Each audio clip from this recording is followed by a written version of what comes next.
আসসালামু আলাইকুম everyone, welcome to জান্নাত কুকিং চ্যানেল।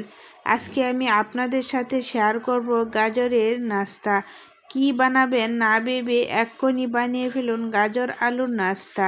নাস্তা তৈরি করার জন্য নিয়েছি এখানে 3 পিস গাজর, 2 পিস আলু। এখন আমি আলু আর গাজরগুলো গ্রেট করে নেব। সুন্দরভাবে গাজর আর আলুগুলো গ্রেট করে নিচ্ছি। প্রথমে আমি গাজরগুলি গ্রেট করে নিব।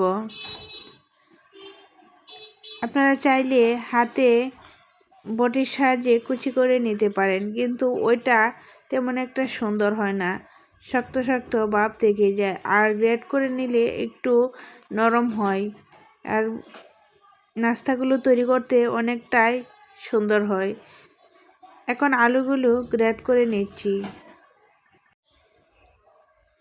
আলুগুলো সুন্দর করে গ্রেট করে নেব। এখন আমার আলু আর গাজর গ্রেট করা হয়েছে। দেখেন কতটা সফট হয়েছে। আর বটি দিয়ে কুচি করে নিলে কিন্তু এতটা সফট হয় না। এখন এক এক করে সবগুলো উপকরণ দিয়ে দিব। দিয়েছি 1/3 কাপ পেঁয়াজ কুচি, নিয়েছি 1/3 কাপ পেঁয়াজের ফুলকুচি, নিয়েছি একটি ডিম। এখানে চাইলে আপনারা আরও বেশি করে ডিম দিতে পারেন। নিয়েছি সামান্য পরিমাণ ধনেপাতা কুচি, হাফ চামচ গরম মশলা, হাফ চামচ হলুদের গুঁড়া, হাফ চামচ ধনিয়া গুঁড়া, আর নিয়েছি হাফ চামচ চাট মশলা, 1 চামচ ভাজা জিরা গুঁড়া, 1 চামচ চিলি ফ্লেক্স, আর দিয়ে দিচ্ছি 2টি বড় সাইজের কাঁচামরিচ কুচি করে। এখন সবগুলো উপকরণ একসঙ্গে মিশিয়ে নিচ্ছি।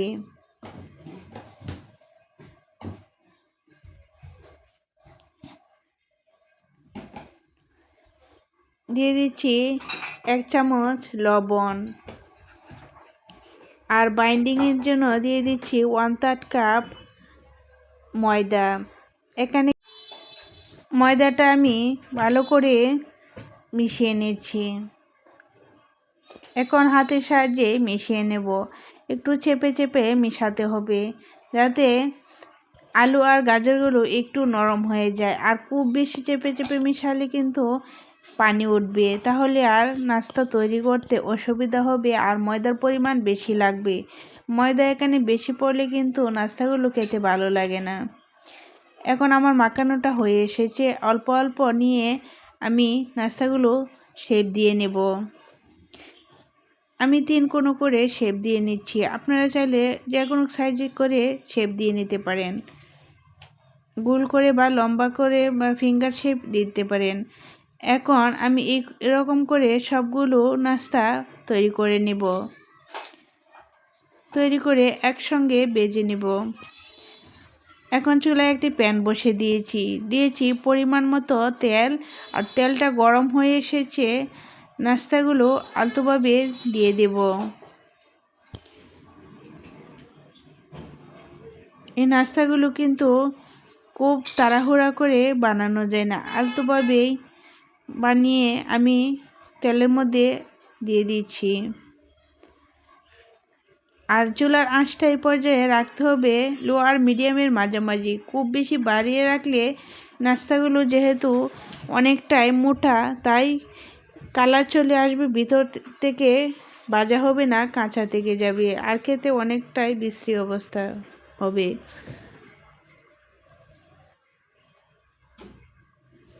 চুলা আঁচটা কমিয়েই ভেজে নিলে ভিতর থেকেও মুচমুচে হবে, আর খেতেও নাস্তাগুলো অনেক টেস্ট হবে। এখন আমি নাস্তাগুলো উলটপালট করে ভেজে নেব।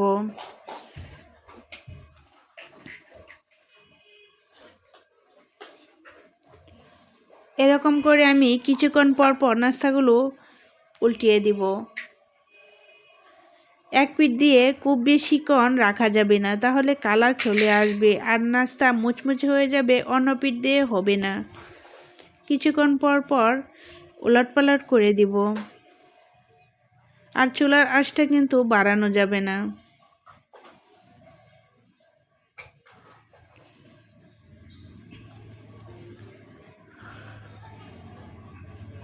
এরকম করে আমি বারে বারে উলটপালট করে দিচ্ছি, যাতে নাস্তাগুলো ভিতর থেকে ক্রিস্পি হয়। এই নাস্তাগুলো কিন্তু অনেক টেস্ট হয়, বাজার উপরে নির্ভর করে নাস্তার টেস্ট।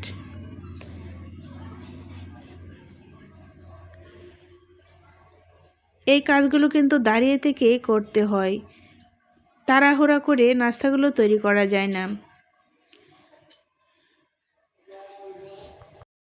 নাস্তাগুলো আমি বারে বারে এরকম করে উলটপালট করে ভেজে নিচ্ছি।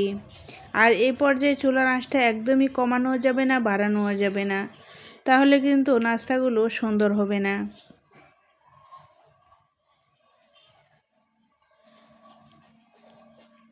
এখন আমার নাস্তাগুলো ভাজা হয়ে এসেছে, চুলা থেকে নামিয়ে নিচ্ছি তেল জড়িয়ে। এরকম করে আমি সবগুলো নাস্তা ভেজে নিয়েছি। দেখেন নাস্তাগুলো দেখতে কতটা সুন্দর হয়েছে, আর ভিতর থেকেও অনেকটা সুন্দর হয়েছে। নাস্তাগুলো খেতেও কিন্তু অনেক টেস্ট। আমি একটা নাস্তা ভেঙে দেখাচ্ছি, দেখেন কতটা সুন্দর হয়েছে, চতুর্দিক দিয়েই ভিতরেও কতটা সুন্দর হয়েছে। আপনারা চাইলে আরও মুচমুচে করেও ভেজে নিতে পারেন। আশা করছি আমার রেসিপিটা সকলের কাছে খুবই সহজ লেগেছে এবং ভালো লেগেছে। ভালো লেগে থাকলে প্লিজ সাবস্ক্রাইব করে নেবেন আর একটা লাইক দিতে ভুলবেন না। বেশি বেশি করে শেয়ার করে দিবেন। আল্লাহ হাফেজ।